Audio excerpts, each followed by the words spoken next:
episode of Wealthish Talks. I'm your host, Rickdrieka Bennett, your marketing and business strategist. And today I am truly thrilled to have a special guest with me. Today we have a guest who wears many hats. He is a John Maxwell certified leadership trainer. He's a classroom management expert, a financial consultant, and much more. Please join me in welcoming our incredible guest for today, Adam Holbrook. Thank you. Thanks for having me, Ricky. So excited to be here.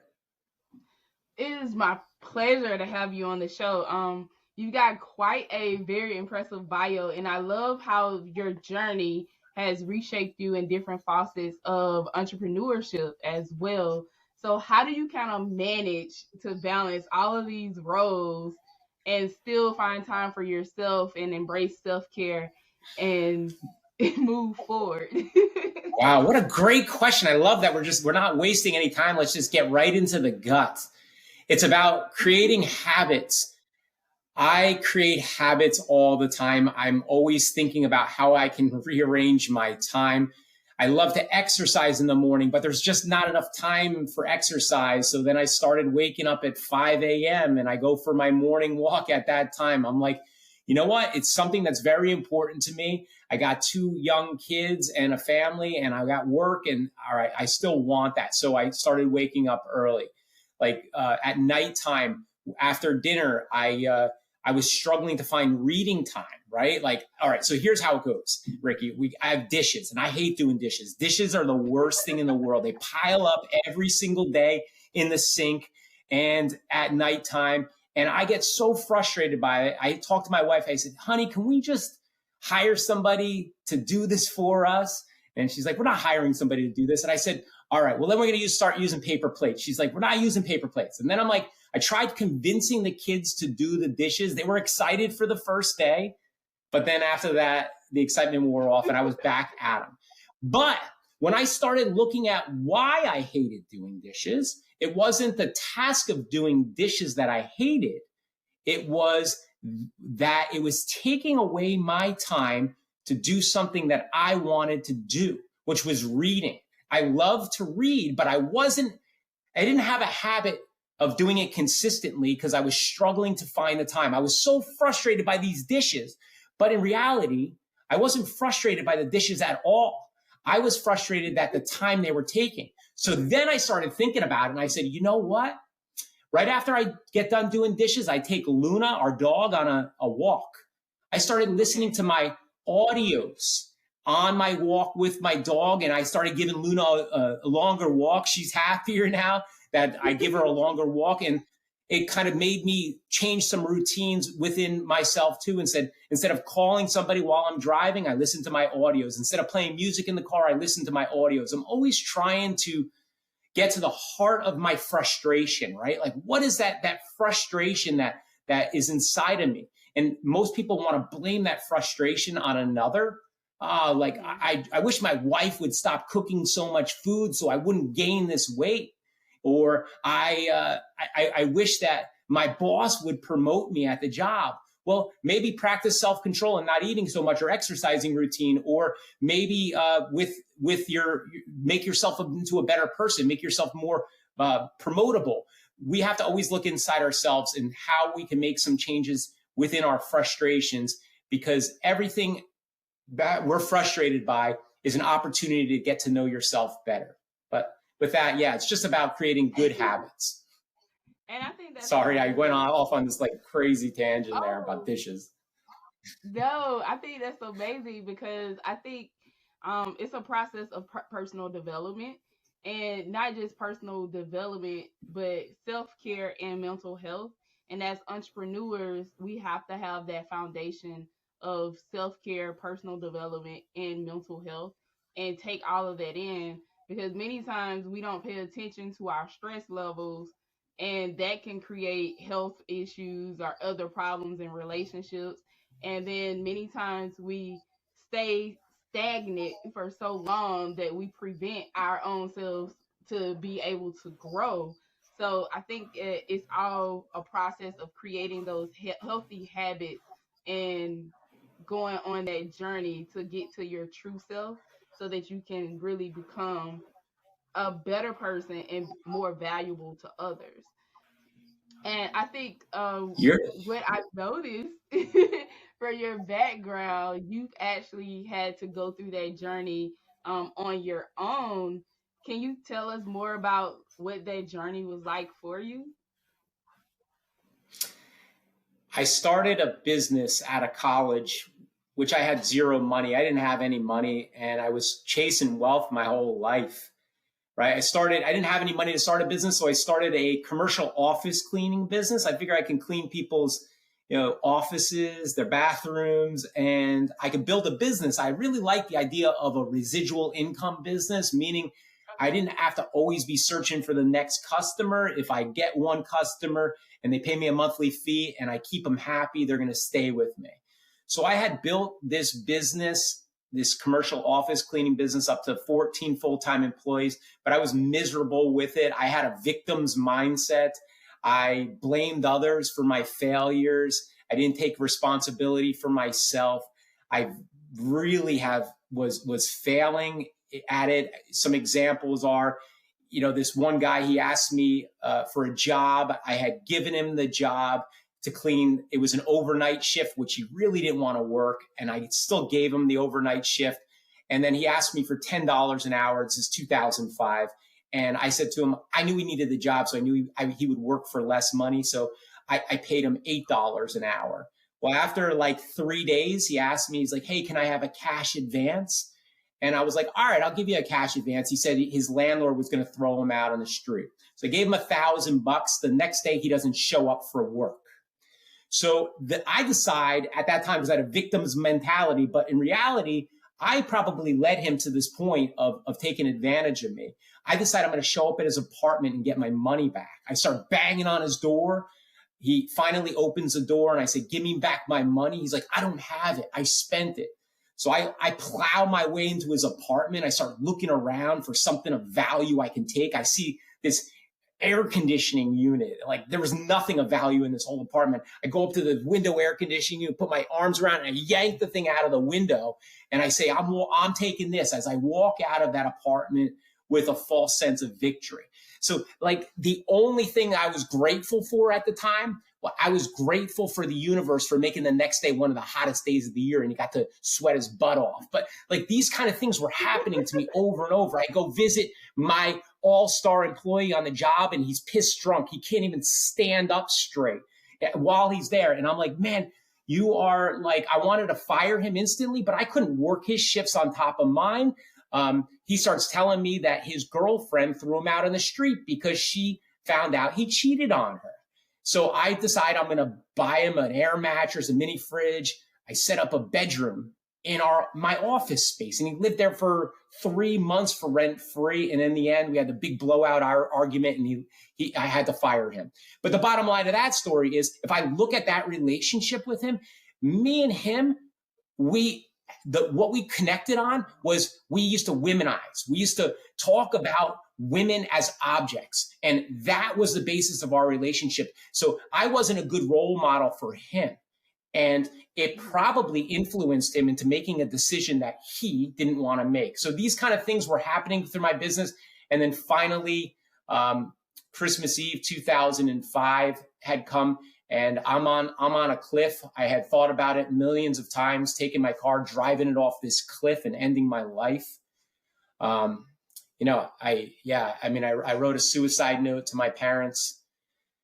My dad called me that night at like 10 o'clock at night, and he wished me like Merry Christmas. And he told me he loved me, which wasn't something that, he normally had done. And, I cried myself to sleep in my car that night. And then the next day I started thinking about where I was at in life. I woke up to a 17-hour shift, and then came home. I started researching how to sell a business. I decided to post my first business for sale. I sold that first business within 4 months for $220,000, which was more money than I had ever seen in my life at age 27. And for the first time in my life, I was truly grateful for another chance at life. And then I met my future wife like a few months later, and she was grateful for everything in life. And I do think gratitude is the key to life. And she was so grateful for everything. That's why she was experiencing so many wins in life. And I knew if I was going to keep her, that I needed to kind of fake my gratitude, because I wasn't grateful for anything. So I started slowly being grateful for things, and I slowly started getting some wins. And that led me to getting some more wins. And then before I knew it, like, gratitude overtook me. And then if I work hard and I'm determined and I'm grateful, I know for a fact this is my third company now. I know for a fact if I do all those things, I will get everything and anything I want in life. But I know that, like, people like look at me and they say, oh, you don't have any problems. You know what? I have just as many problems as the average person. But when you have an attitude of gratitude, the good become better and the bad are not as bad as it once thought or once seemed. Yeah. That's true. I think having the right attitude is what kind of attracts the right people to you. Especially when it comes to like success, your success levels and the rate of your success as well. Because people often attract to the same energy. Kind of like that statement, birds of a feather flock together. Sometimes we don't realize that we're attracting a certain type of people or a certain type of energy towards us, and we're connecting with it because it's a commonality there. And I think that's the biggest piece as business owners. You have to be able to identify what kind of people are I'm connecting to, or what kind of people are being attracted to me. One of my mentors said years ago that your Rolodex is equivalent to your net worth. And I found this so profound because I was like, how is the people I know equivalent to my net worth? And then when I got older, I sat back and I started looking at it. I was like, oh, I get it now. Because he was talking about a perspective of value, and kind of value that person can bring to you, as well as on my journey. And I think that was the biggest part for me. And even though like I had known those persons for a long time, and some were even family members. Oh, but separate myself from them. And oh, I was. Uh-oh. Can you hear me now? Uh,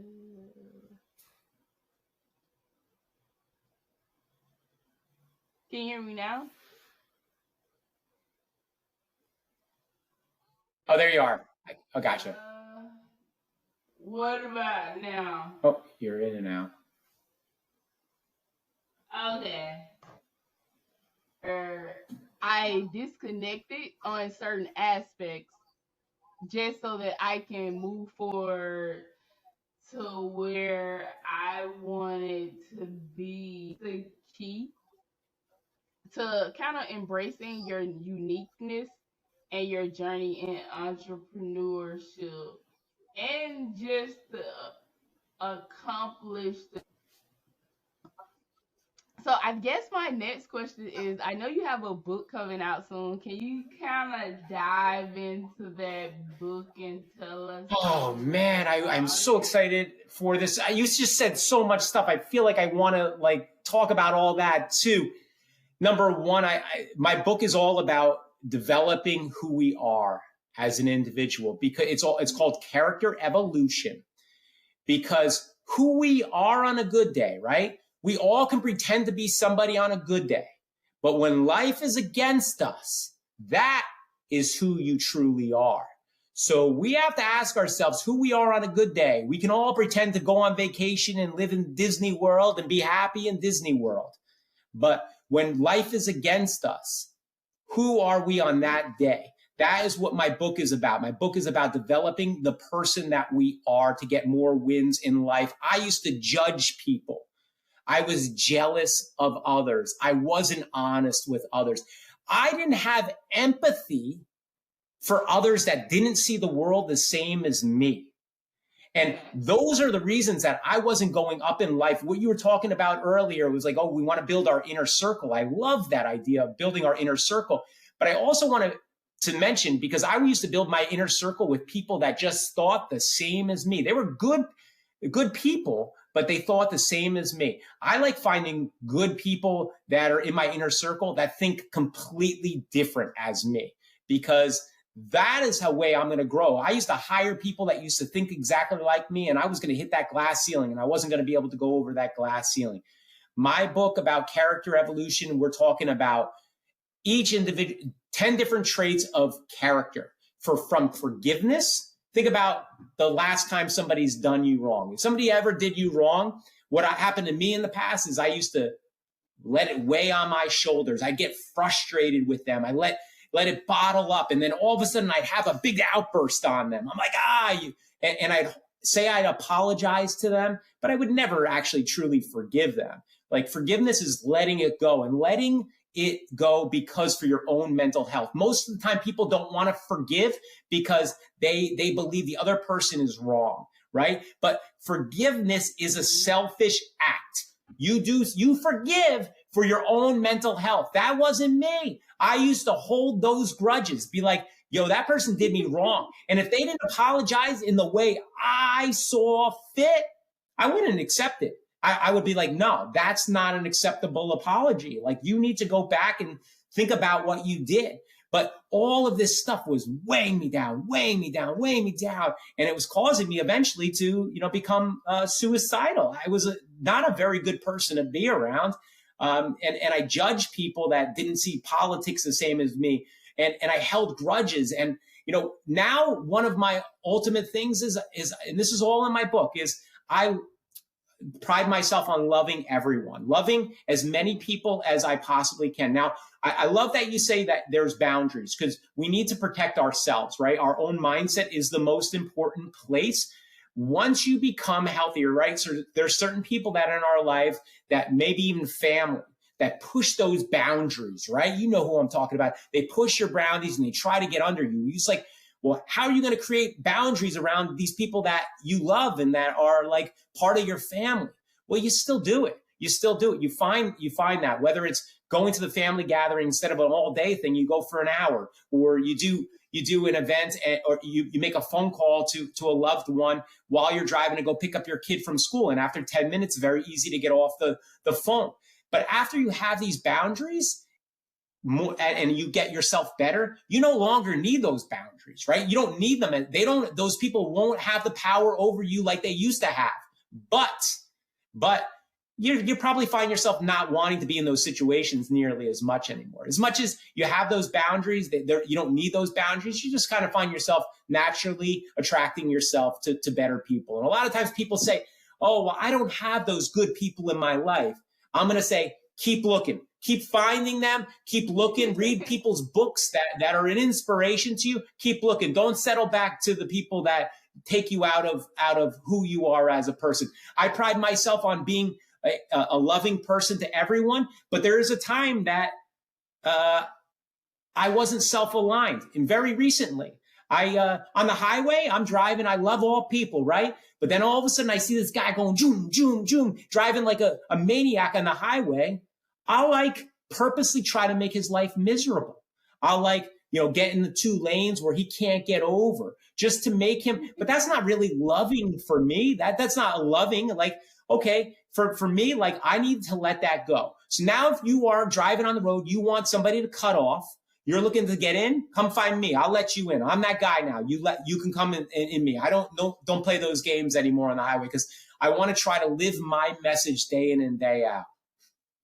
And I think that's the amazing part of the journey, because I know when I started the journey for myself personally, I was given the book Think and Grow Rich, and that was the first book that I really started with.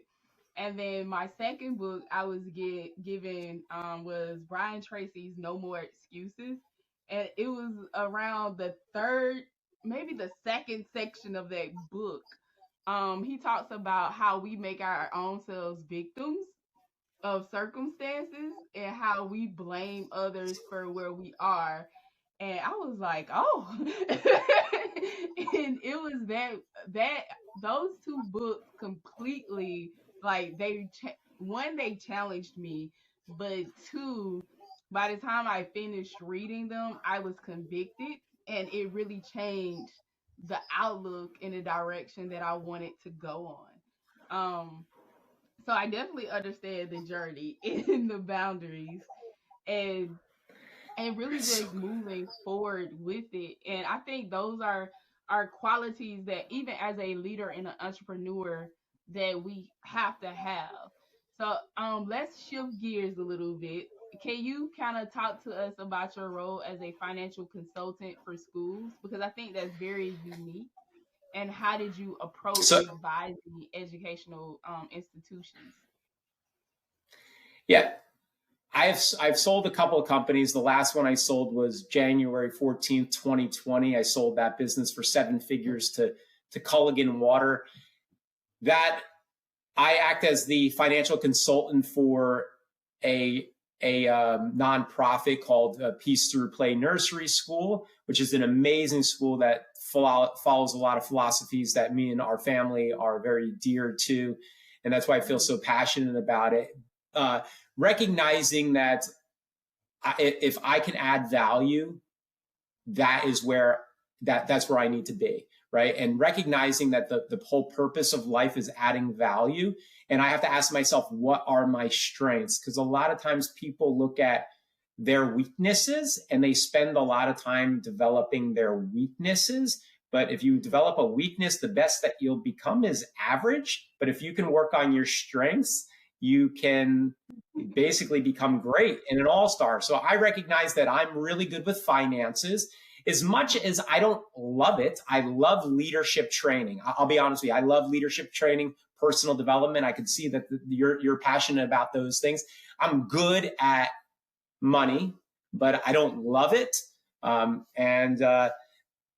So I started giving the gift to the school about this, and we're seeing a lot of progress within the school. But I have to recognize that in order to be in charge of finances and helping a school out, I also have to have good leadership and good personal development too. So it all kind of works hand in hand right now. So if I looked at where I'm at right now, I'd say like I really love helping these. I am involved in a couple of businesses where I do a lot of financial work for. But ideally, I really like diving into the personal development and leadership aspects of that, because I do believe that finances are a byproduct of who you are and what kind of leader you are. I would definitely agree to that. And about that weakness part, I think that is a excellent point, because what I learned along the journey to entrepreneurship is it's okay to have a weakness, but you don't have to be perfect in that weakness. There are people who are perfect in that area. So outsource that work to them. Just know and understand what they're doing so that you can know that it's being done the right way. And I that like was my that. Yeah, you have to know. yeah, because some people will Yeah, hire a person and don't know what that person is doing fully, and then if they're doing it wrong, you can't evaluate them if you don't understand right. what they're supposed to be doing.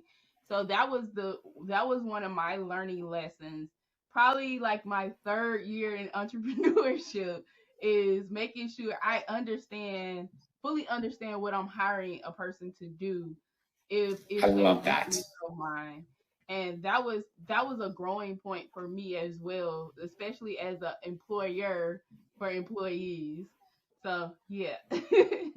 um Well, can I take that for a second? Because that honestly, what you're saying is kind of hitting a nail on the head for me. Is I had, like, many years ago, I got the new iPhone, right, and it was very overwhelming for me. I'm not really good with technology. So my wife, I would bring it to her, honey, can you do this? Can you do this? And she would do it all for me. And the fact is, she controlled me. She didn't want control over me, but she earned that control over me. She had that power over me. Even though that technology isn't my strong suit, it was that I was outsourcing it to my wife, but she had the power over me. It's not saying that I need to learn everything. I agree. I need to learn everything. But if I can outsource what I'm not good at, but like you said, Ricky, absolutely learning the craft of everything that you do and recognizing where your weaknesses are and your strengths are, and outsourcing where you can. Because I know for me, what I do now, and I also teach this in my coaching program, I do quarterly SWOT analysis of myself to really see like where I am every 90 days. If there are areas that I kind of became weak in, or if there are areas that I need to go back and tweak personally. And I think that's the essential part of our growth process as an entrepreneur. As well, because if we are not evaluating ourselves, how can we really say that we've grown? You're good. I've never listened to you, but I'm going to start. You are amazing. Look at you. I love it. Such great awareness. I love that you're doing a SWOT analysis of yourself. Oh, I would love to dive into that. Oh yeah, it's fun because I have a lot of different things, and a lot of my mentees, it be so funny because they be like, "Do we have to?" I say yes, because some of the worksheets that I have, they're really challenging for you because you have to really reflect on them. Like I have a system called the 7 Whys of when we're setting our goals every quarter. You write down the goal that you want, but then you ask yourself, why do you want to accomplish that goal? So then when you write that reason down, you have to ask yourself, why did I pick this reason?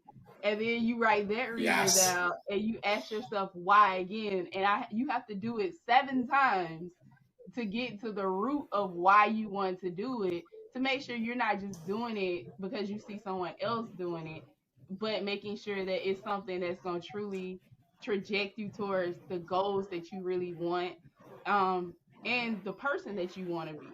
So I feel like this is how we create that avatar system for ourselves.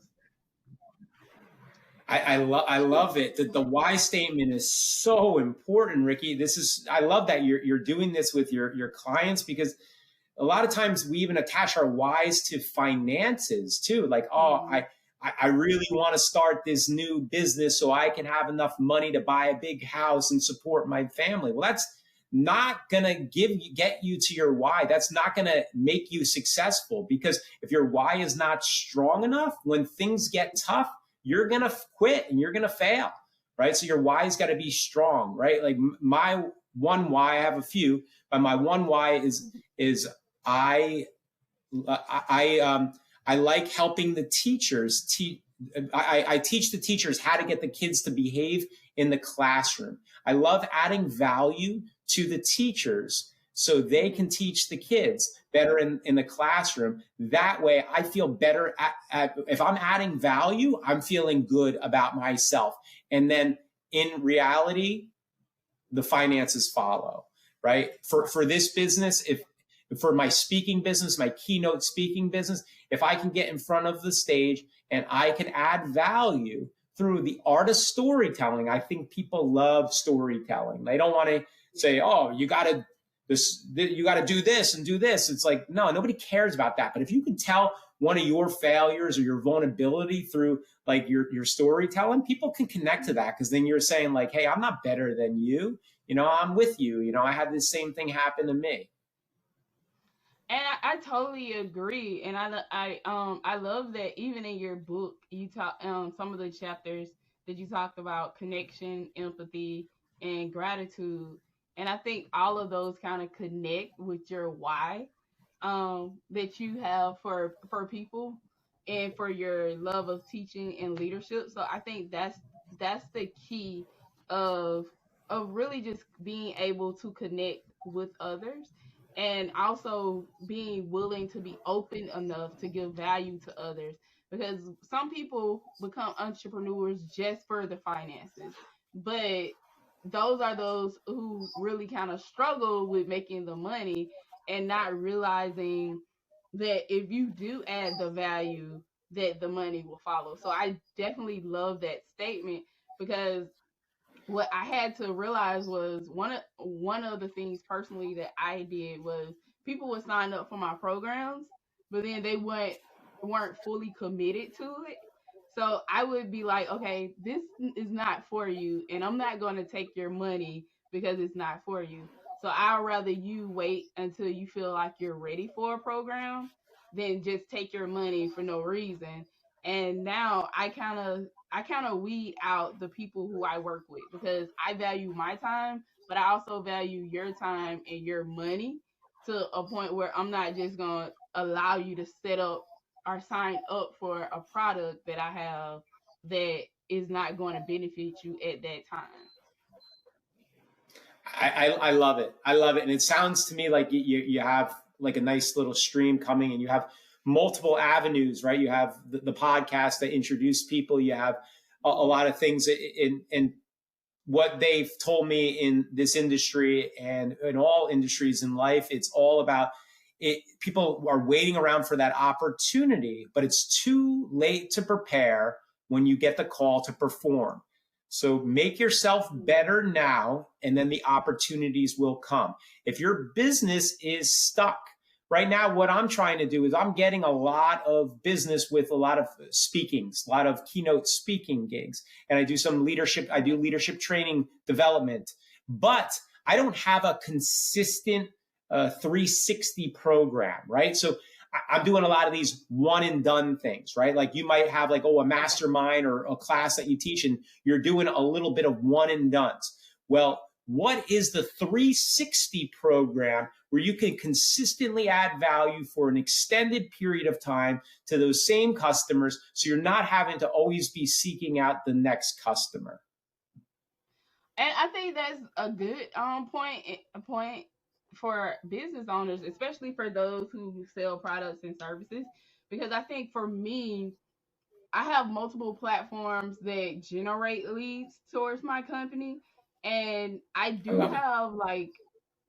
I do have like reoccurring revenue that comes in through my company. Because I do marketing. Nice. So I help people with social media. I help people with creating their websites, developing products and services, and promoting them. So I have that aspect of kind of like that 360, because if they need their websites updated and things like that, they can come back at any time, especially with SEOs, because SEO is something for websites that need to be updated, if not monthly, at minimum every 3 months, because the algorithms are always changing, and Google is always updating their regulations.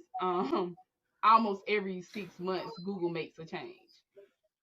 Ricky, we need to talk off air, because with my book coming out, I'm going to need to update my website, and I would love to be able to have some sort of conversation with you. So this little this podcast today might benefit you, but let's kind of have a conversation off the air about that, because I would like to see if there's a lot of things going on in my brain as this book starts to come to life. We can definitely do that. I would definitely love to help. But I do want to go back to a quick question. And it's related to your books, because you kind of made me think of a question. Um, and since you provided a lot of incredible insight, let's talk more about character evolution. So many of your key concepts of character evolution are very impactful, and I think they're going to be very beneficial for our listeners. But can you also tell how? I know you said you build habits to get to where you are. So can you kind of tell, if someone wanted to basically go through the process of evolution today, what would you recommend as a starting point for them?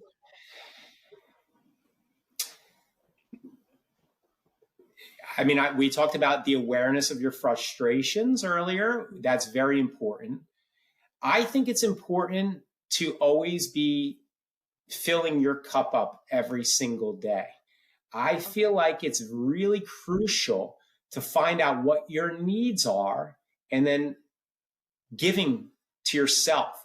A lot of times people think it's selfish to give to yourself because you shouldn't be. You should be doing something else. But I'm here to tell you that you can't connect and effectively communicate with others unless your cup is filled.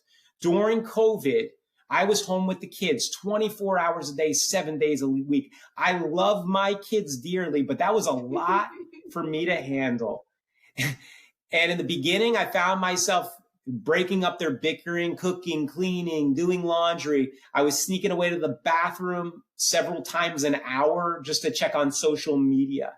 I was miserable. And after about a month, I realized this COVID thing was going to last a lot longer than I thought.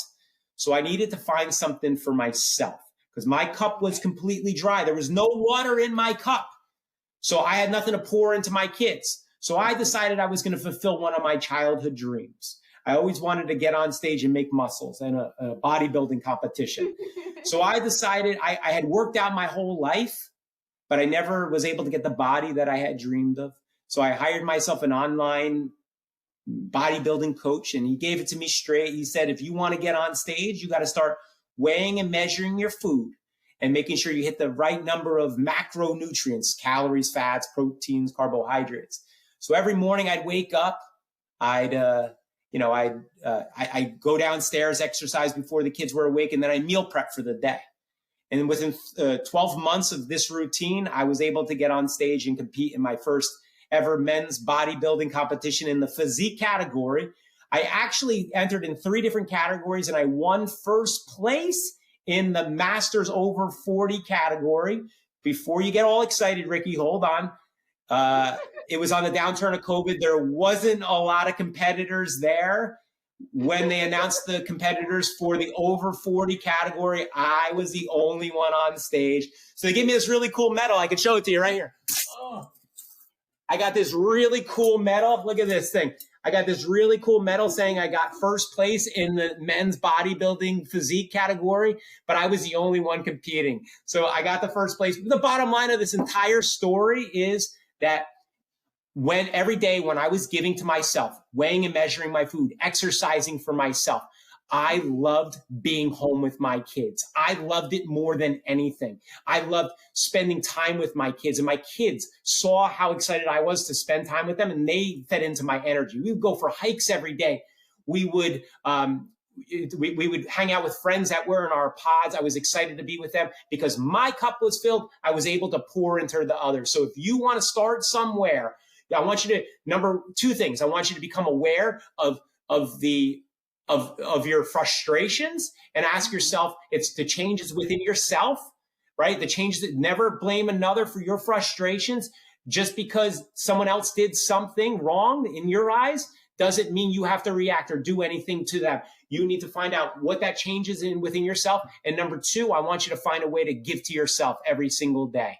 And for me, that is exercising every day. For me, that's going for a walk. And for me, that's having a cup of coffee alone in my thoughts for 10 minutes halfway through my workday. Those are the 3 things to fill my cup up every day. And then I'm able to pour into others. What about you, Ricky? How do you fill your cup up every day? Oh, I think that's a great question.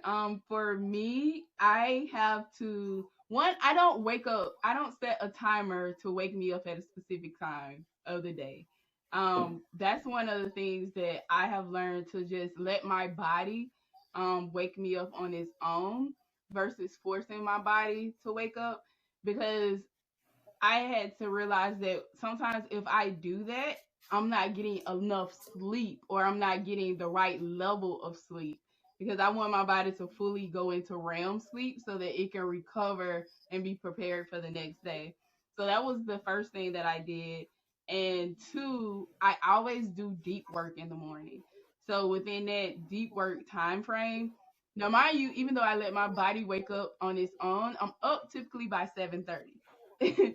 So between 7:30 and 9:30, I'm doing deep work, which means I'm doing some yoga, I'm doing some meditation, and then I'm also doing some journaling and looking at something that I want to kind of learn and develop like a skill.